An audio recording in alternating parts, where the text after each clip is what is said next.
Hey everybody, Goldsmith here with the Orient Society, doing the lighting a match for July. Hope everybody enjoyed their July 4th weekend. Today is July 10th, so I figured I'd just go over, the end of our year fire summary here. We've really slowed down, pretty much in July and August. The weather is not as good for burning, or not as favorable for burning.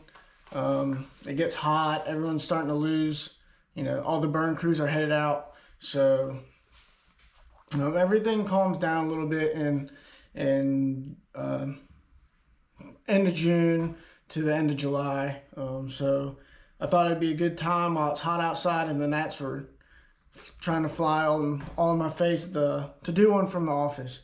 So I'm gonna go over our fire season, how we did this year, and then hopefully roll some pictures and some videos while I'm talking.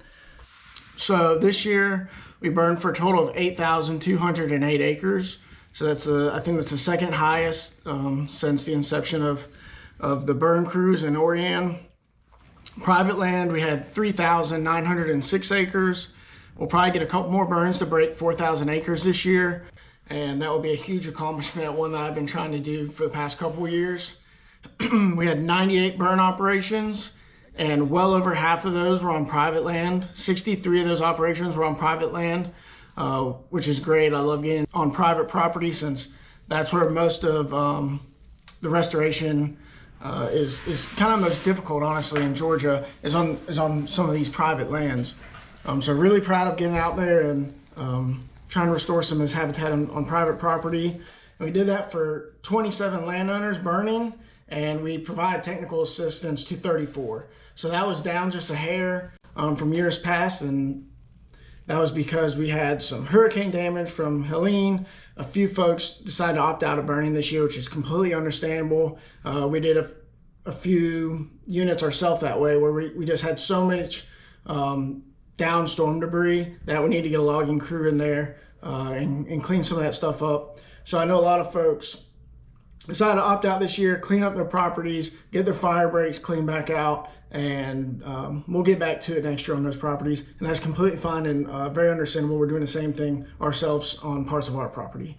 So outside of the hurricane and storm debris damage, I wanted to just say thanks to everyone that helped us this year, because that obstacle alone was very difficult this year. There were fire breaks that would have taken us normally a couple hours that this year took us an entire day or 2 days, just because of all the blowdowns and storm debris on some of these fire breaks. I know a lot of landowners put a lot of money and time and effort into keeping their properties in shape to where we could get back and burn it. So that's super helpful from our perspective.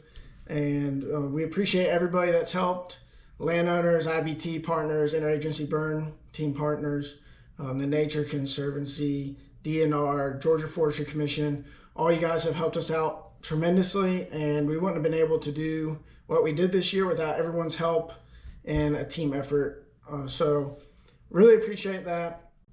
And on top of all the fire metrics, we also did 3 trainings. So we did 2 firefighter type 2 trainings, one in December, one in January, to help usher in some new firefighters. Hopefully they're, got some fires under their belt this season and are well on their way in their fire careers.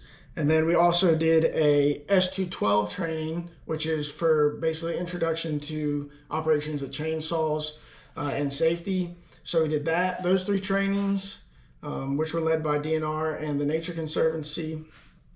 So that's pretty much the wrap up of this burn season. Really proud of everybody and all the work they did. Hopefully we can break that 4,000 acres this year. And yeah, that's pretty much the sum of it. Thanks.